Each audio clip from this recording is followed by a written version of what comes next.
Ever since I was little, I have loved fishing. I was very lucky to grow up on the shoreline of South Norway.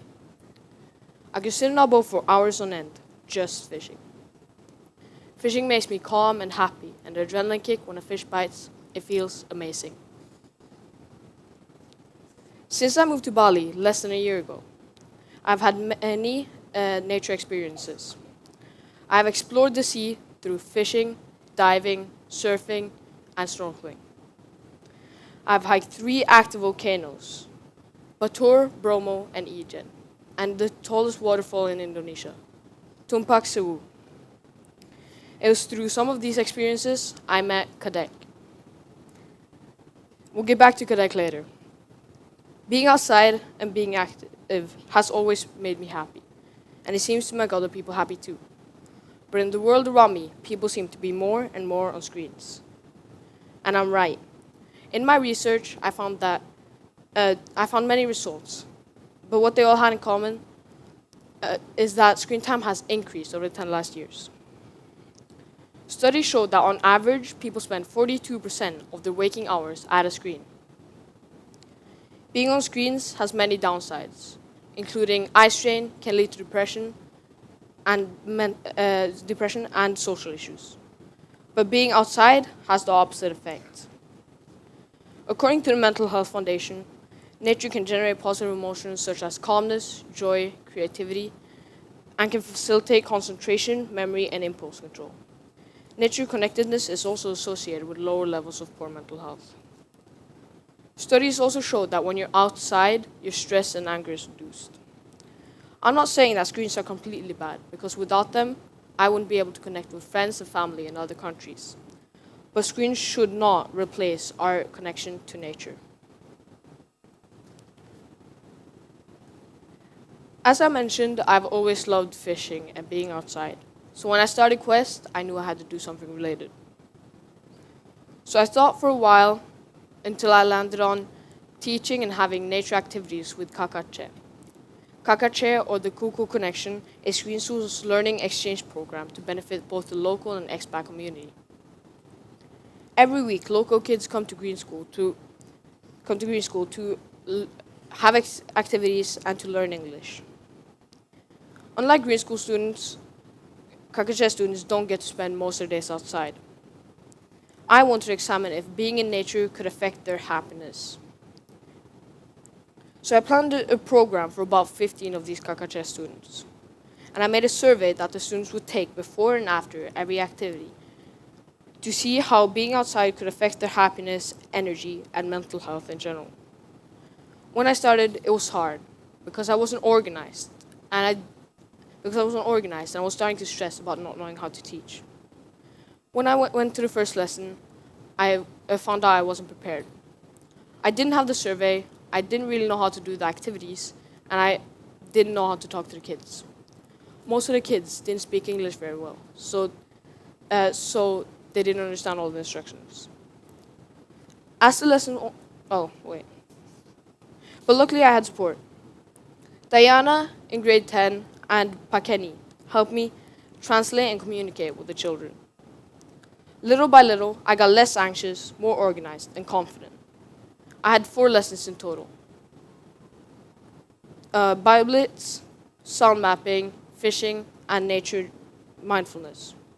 I also created my own guided meditation for the nature mindfulness. I learned how to share my experience with the students. As the lessons went on, their motivation increased, and we had a lot of fun. The students enjoyed the lessons, and that made me very happy.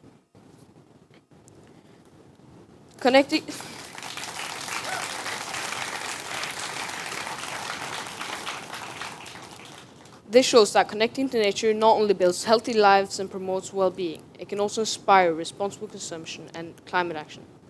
In short, appreciating nature makes us take better care of it. My survey of the Kakache participants showed that even just 1 hour of nature activities had effect on the self-reported happiness, energy, stress level, and feeling of connection to nature. I also decided to make a booklet about all of the activities for future Kakache groups and for future Kakache groups to encourage all people to go outside and make it easy to be more active. If you would like to connect to nature and are looking for ideas and activities, you can take one of my booklists today from the Green Rowing area. The booklets are free, but please consider donating to Cadec's Tree Foundation, Mendaki Pohan.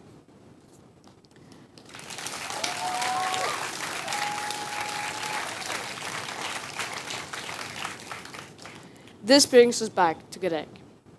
The deeper I got into my quest, the more I knew I had to tell you about Cadec's story. I met Cadec while hiking Mount Bator. He was our mountain guide. Cadec is a mountain guide out of the ordinary.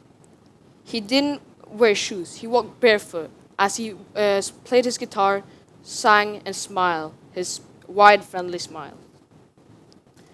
Since our first trip, I have hiked 2 more volcanoes and Indonesia's tallest waterfall with him. It was through these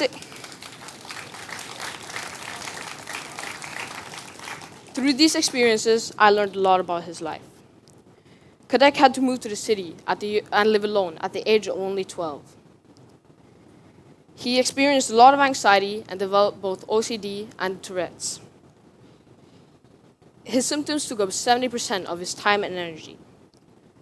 His mental and physical health got really bad to the point where he didn't want to wake up in the morning.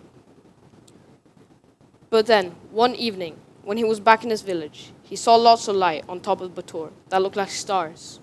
But the lights were not stars. They were moving. He thought, follow the lights, and he did. He saw people from all over the world enjoying nature, and he felt excited. Every time he went back to his village, he noticed the freshness in nature, the colors, the air, the beauty, and his own excitement more and more. With every sunset, sunrise, mountain walk, or swim in the lake, he felt lighter. The anxiety was still there, but little by little, it was getting less. He felt more excited and hopeful. After years of struggling, he says he now lives a happy and healthy life, with little to none of his previous struggles. He spends his life sharing the connectedness to nature by guiding and through his tree planting community called Mendaki Pohan. Cadec said that trees had always given him so much. On every trip, they provided him with oxygen, shade, color, and beauty. To him, trees are a symbol of aliveness. He wanted to give something back, so he started planting trees. Cadec's story is truly an example of how connecting to nature builds strength, resilience, and leads to action for the environment. I will finish off by saying this quote by Cadec that sums this all up.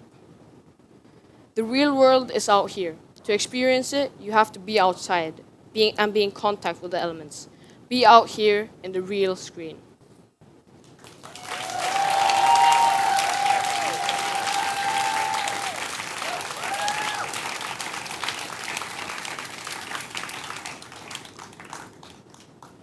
I would like to thank Diana and Pakeni for helping me with the activities, the Kakache kids for being my students and for following instructions, my mom, Ibu Angie, and Ibu Jess for helping me with my speech, Pak Dan for helping me come up with the idea, my dad and my sisters for supporting me through Quest, Ibu Helen for introducing me to Cadec, and a special thanks to Cadec for inspiring us with his unique story and for helping me connect to nature in Bali. Thank you.